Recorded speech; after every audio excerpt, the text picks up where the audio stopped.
Master C వి నమస్కారం. Master C వి నమస్కారం.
వాసుదేవ, ఈరోజు పౌర్ణమి ధ్యానం. పౌర్ణమి కాబట్టి పౌర్ణమి ధ్యానం చేసుకుంటున్నాం. తాతగారు పౌర్ణమికి అమావాస్యకి ప్రత్యేక ప్రార్థనలు చేసుకోమని చెప్పారు. ఆ మహానుభావుడు చెప్పినట్లే ఇప్పుడు ఇన్ని సంవత్సరాలకి 34 సంవత్సరాలకి ఈ పౌర్ణమి ధ్యానం అమావాస్య ధ్యానం చేసుకుంటున్నాం. 30 సంవత్సరాల తర్వాతనే చేస్తున్నాను తప్ప లోపు చేయలే. ఆ పౌర్ణమి అమావాస్య ధ్యానాలు ఎందుకు చేసుకోమన్నాడో ఆ ధ్యానం చేసిన తర్వాత ఇప్పుడు తెలుస్తూ ఉంది దానిలో ఉన్న మాధుర్యం. ఆ 30 గంట కూర్చుంటే 30 గంట ఏమీ తెలియదు. ఆనందో బ్రహ్మ. అది అనుభవించాలంటే అదృష్టం ఉండాలి. అదృష్టం ఉన్న వాళ్ళే ఆ పౌర్ణమికి అమావాస్యకి ధ్యానానికి వస్తున్నారు, అనుభవిస్తున్నారు. ఈ పౌర్ణమి ధ్యానము అమావాస్య ధ్యానము ఎందుకు చేయాలా అనేది ఒక పాయింట్. ఏమిటి ప్రత్యేకత అని. ప్రత్యేకత ఏమీ లేదు. ఆ అమావాస్యకి పౌర్ణానికి హెవీ పవర్ ఉంటుంది. పౌర్ణమి రోజు మన సముద్రం ఒడ్డుకు పోయామనుకోండి, రోజు 1.5 అడుగు వచ్చే అలా పౌర్ణమి రోజు 10 అడుగులు వస్తుంది. ఎందుకు వస్తుంది? అదే రోజు ఎందుకు వస్తుంది? మిగతా రోజుల్లో రాదు. అదే ఆ అమావాస్య పౌర్ణానికి రెండిటికి ఉన్న శక్తి. మనం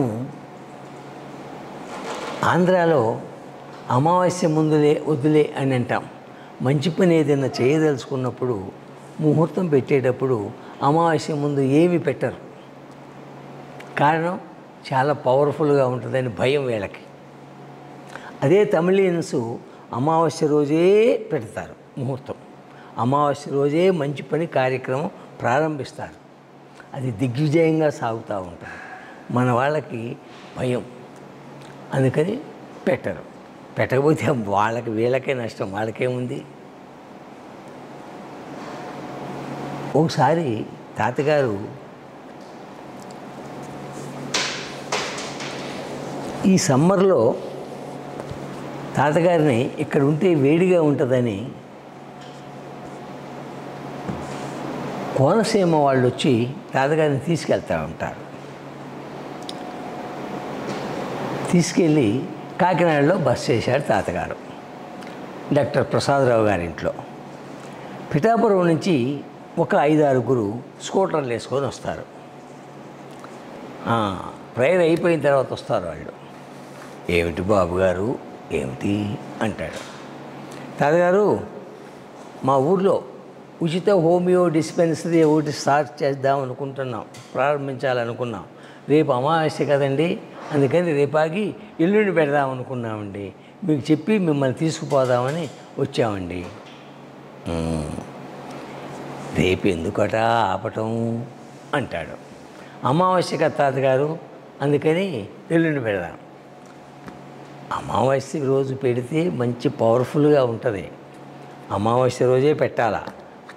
ఇప్పుడే బయలుదేరతాం పండి, రేపే పెడదామని చెప్పి వాళ్ళతో ఆ అర్ధరాత్రి 8 ఆ వయసులో కూడా ఆయన స్కూటర్ మీద ఎక్కి పిఠాపురం పోయి పొద్దున్న అరేంజ్మెంట్ చేసుకోమన్నాడు వాళ్ళని. వాళ్ళ పనిలో వాళ్ళు ఉన్నారు. ఈయన వచ్చిన వాళ్ళందరికీ విభూతి పెట్టడం, ఆ పంచదార ప్రసాదం పెట్టడం, వాళ్ళకున్న బాధలు తగ్గించడం, ఈయన కార్యక్రమం ఈయన పెట్టుకున్నాడు. సాయంత్రం 5 గంటలకి ఆ హోమియో డిస్పెన్సరీ ఓపెనింగ్ కార్యక్రమం పెట్టుకుంటారు. అది కన్యకా పరమేశ్వరి గుళ్ళో పెడతారు. ఆ గుళ్ళో జ్యోతి ప్రజ్వలన చేయటానికి ఆ ఊరి మున్సిపల్ చైర్మన్ వస్తుంది. ఆ అమ్మాయి వాళ్ళ తాతయ్య అంతకుముందు చైర్మన్ అయితే ఆయన చనిపోవటం వల్ల మళ్ళా బై ఎలక్షన్స్లో ఈ అమ్మాయికి సీట్ ఇస్తే ఈ అమ్మాయి పోటీ చేసి గెలిచింది. ఆ అమ్మాయి ఇంకా పెళ్లి కాల, ఆ వచ్చి జ్యోతి ప్రజ్వలన చేసి పోయింది. అది తాతగారు చూస్తారు. తాతగారు మాట్లాడేటప్పుడు ఈ మాట అన్నాడంట, ఈరోజు జ్యోతి ప్రజ్వలన సాక్షాత్తు ఆ కన్యకా పరమేశ్వరి వచ్చి చేసినది. ఈరోజు ప్రారంభించే డిస్పెన్సరీ హోమియో డిస్పెన్సరీ దిగ్విజయంగా సాగుతూ ఉంటుంది, ఎక్కడ నక్కుపడదు, అద్భుతంగా జరిగింది, ఆ డిస్పెన్సరీ సాగుతూనే ఉంటుంది అని చెప్పాడంట. మరి ఆ మాట ఇప్పటికీ 45 సంవత్సరాల దాకా అవుతుంది అది ఓపెన్ చేసి, ఇప్పటికీ అట్లనే సాగుతూనే ఉంది. 200 మంది వస్తారు జనం. ఉచిత హోమియో ఉచితంగా ఇస్తారు. కేసీట్లు రాసేవాళ్ళు 10 మంది వస్తారు. ఉచిత సేవే, వాళ్ళు సేవ చేసుకుంటానికి. అట్లనే డాక్టర్ వృత్తి చేసేవాళ్ళు కూడా 5-6 వస్తారు. డాక్టర్ల పని డాక్టర్లు చేస్తుంటారు. మందులు కట్టేవాళ్ళు మందులు కడతా ఉంటారు. కొంతమంది వీళ్ళు వచ్చిన వాళ్ళందరికీ భోజనాలు తయారు చేస్తూ ఉంటారు. భోజనాలు వడ్డించేవాళ్ళు అందరూ ఉచితంగానే చేస్తూ ఉంటారు, సేవ చేస్తూ ఉంటారు. అక్కడ ఈ మందులకు వచ్చిన వాళ్ళే భోజనాలు వడ్డిస్తుంటారు, భోజనాలు తయారు చేస్తుంటారు, అన్నీ వాళ్ళే చేస్తారు. ఈ మందులకు వచ్చిన వాళ్ళే మందులు పొట్లాలు కడతారు, మందులకు వచ్చిన వాళ్ళే కేసీట్లు రాస్తుంటారు. అంత అద్భుతంగా సాగుతూ ఉంది. ఎందుకు కారణం? ఇప్పుడు 40 సంవత్సరాలైనా అంతే జరుగుతూ ఉంది. అక్కడ మరి చాలా ఖర్చు అవుతుంటుంది. ఎవరిని రూపాయి అడగరు. వాళ్ళ ప్రాబ్లం తగ్గిన వాళ్ళు వచ్చి అక్కడ ఒక హుండీ పెట్టారు. ఆ హుండీలో డబ్బులు వేసి వెళ్తుంటారు. ఈ హుండీ వారం తీస్తారు. రేపు ఆదివారం అనగా హుండీ తీస్తారు. రేపు వారానికి ఎంత కావాలో అంత ఈ డబ్బు హుండీలో ఉంటుంది డబ్బు. వీళ్ళు ఎవరు ఒక పైసా కూడా వేసే పని లేదు. అది వస్తూనే ఉంది. ఎప్పుడు నుంచి 40 సంవత్సరాల నుంచి అట్టనే జరుగుతూ ఉంది. అది ఆ మహానుభావుడు ప్రారంభించిన ఉచిత హోమియో వైద్యాలయం. అట్లానే కారంపూడిలో కూడా ఉచిత హోమియో వైద్యాలయాన్ని ప్రారంభించాడు. కొన్ని రోజులు నేను కూడా అక్కడ పనిచేశా. నేను గేట్లో ఉండి జనాన్ని పంపించడమే, మనకు మందులు ఏం తెలియదు. ఎందుకంటే చదువుకోలేదు కదా ఏలుమడి మనం. అందుకని వాళ్ళు నెక్స్ట్ అనగానే ఇంకొకళ్ళని పంపించడం, అట్లా పంపించేవాడిని. కేసీట్ రాసేవాళ్ళు, మందులు ఇచ్చేవాళ్ళు. ప్రతి నెల డాక్టర్ ఈవీఎం ఆచార్య గారు వచ్చేవారు, లేదంటే అనంతకృష్ణ గారు వచ్చేవాళ్ళు. నెలకొకసారి. మిగతా వారాలలో గుంటూరు నుంచో, పిడుగురాళ్ళ నుంచో, సత్రంపల్లి నుంచో డాక్టర్లు వచ్చేవాళ్ళు, మందులు ఇస్తూ ఉండేవాళ్ళు. 40 సంవత్సరాల కింద ఇది ఓపెన్ చేశారు. ఇప్పటికీ కంటిన్యూషన్ జరుగుతూనే ఉంది కారంపూట్లో కూడా. ఆ మహానుభావుడు స్థాపించింది. ఆ కారంబూడిలోనే స్కూల్ కూడా కన్స్ట్రక్షన్ జరిగింది. ఆ స్కూల్ ఇప్పటికీ బ్రహ్మాండంగా ఉంది. అక్కడ పిల్లలు వేదం నేర్చుకుంటారు. అక్కడ కులంతో సంబంధం లేదు. ముస్లిమ్స్ పిల్లలు వచ్చి వేదం అద్భుతంగా చెప్తారు. అందరూ ఆశ్చర్యపోతారనమాట. అట్లాంటి స్కూలు ఆ మహానుభావుడు స్థాపించాడు. అట్లా దిగ్విజయంగా సాగుతూ ఉన్నాయి. ఇక్కడ కూడా ఆ మహానుభావుణ్ణి ఇక్కడ ఇట్లా జరిగిద్ది అనేది నాకు తెలియదు, ఎవరికీ తెలియదు. కానీ ఆ మహానుభావుడు సుశరీరంతో ఉన్నప్పుడే నేను అడిగా, తాతగారు ఒక ప్రేయర్ హాల్ కట్టుకుంటాము అని.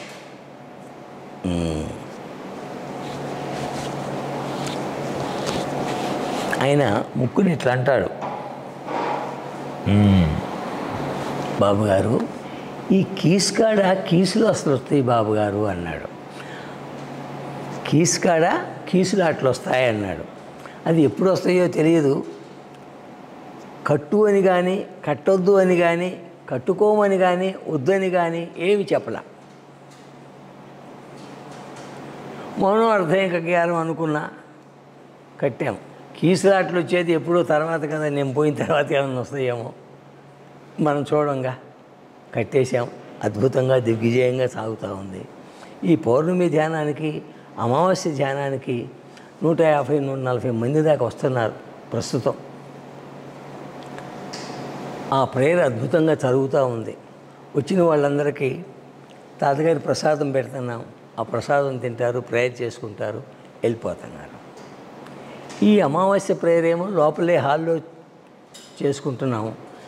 పౌర్ణమి ప్రేయరు పౌర్ణమి ఆ చంద్రుడి వెన్నెల్లో చేయాలి కాబట్టి మరి మనకి స్థలం లేదు. స్థలం లేదు కాబట్టి ముందున్న స్థలాన్నే ప్రేయర్ చేసుకోవడానికి అనువుగా ఆ ముందు స్లాబ్ పోపించి మొత్తం దానికి అటుపక్క ఇటుపక్క పిల్లర్స్ వేయించి దాని మొత్తానికి పెద్ద దోమల తెర కొట్టించి ఆ దోమల తెరలో ఆ వెన్నెలలో కూర్చుంటున్నాం. దోమల తెర లేకపోతే ఇది మొత్తం చుట్టూరు చేలు. ఈ చేలు పచ్చికకి ఎన్నో దోమలు ఉంటున్నాయి. ఆ దోమలు ఏమో కొడతాయి. ఈ ప్రేయర్ చేసుకునేవాడు ఇది గుజి ఇది గీది ఇంక ప్రేయర్ ఏడ కుదరదు. అందుకని పెద్ద దోమల తెర తయారు చేపించి దాంట్లో ప్రేయర్ చేసుకుంటున్నారు. అద్భుతంగా ప్రేయర్స్ జరుగుతూ ఉన్నాయి. వచ్చిన వాళ్ళందరికీ ప్రసాదం పెడుతున్నాము. అమావాస్యకి పౌర్ణానికి ఇక్కడ నిద్ర చేసే వాళ్ళందరూ నిద్ర చేయమంటున్నాము. ప్రేయర్ అయిన తర్వాత ఫుల్గా 100 మంది దాకా ఉంటున్నారు. మరలా పొద్దున్నే ఉదయం 6 గంటలు ప్రేయర్ చేసుకొని వెళ్ళిపోతున్నారు. ఈ అమావాస్యకి పౌర్ణానికి వచ్చిన వాళ్ళు ఎంతో సంతోషపడుతున్నారు. మాకేమీ తెలియలేదండి అంటారు. 3 నిమిషాలే అయినట్టుగా ఉందండి, 30 గంట కూర్చున్నా కానీ అంటున్నారు. ఈ ప్రేయర్లో కూర్చుంటే వచ్చిన వాళ్ళు మొన్న ఒకళ్ళు, నేను కూర్చునేటప్పుడు కాలు నొప్పి ఉందండి, కూర్చోలేమో అనుకుంటూ కూర్చుందండి, ప్రేయర్ అయిపోయిన తర్వాత కాలు నొప్పి పోయిందండి అని అన్నాడు. ఎంతోమందికి రుగ్మతలు పోతూ ఉన్నాయి. అది వాళ్ళు చెప్తూ ఉంటారు. వాళ్ళు చెప్పడం కోసం కాదు చేసేది, వాళ్ళకి తగ్గాల, అందరూ బాగుండాల, అంతవరకే ఆ మహానుభావుడు చేసిన యజ్ఞం. అందులో నేను కూడా ఒక చిన్న సమితిగా నా కర్తవ్యాన్ని నేను నిర్వహిస్తున్నా. అంతా ఆయన దయ. లోకా సమస్త సుఖినో భవతు. లోకా సమస్త సుఖినో భవతు. ఓం శాంతి శాంతి శాంతి.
ఈ అమావాస్యకి పౌర్ణానికి ఎనర్జీ పెచ్చు ఉంటుంది.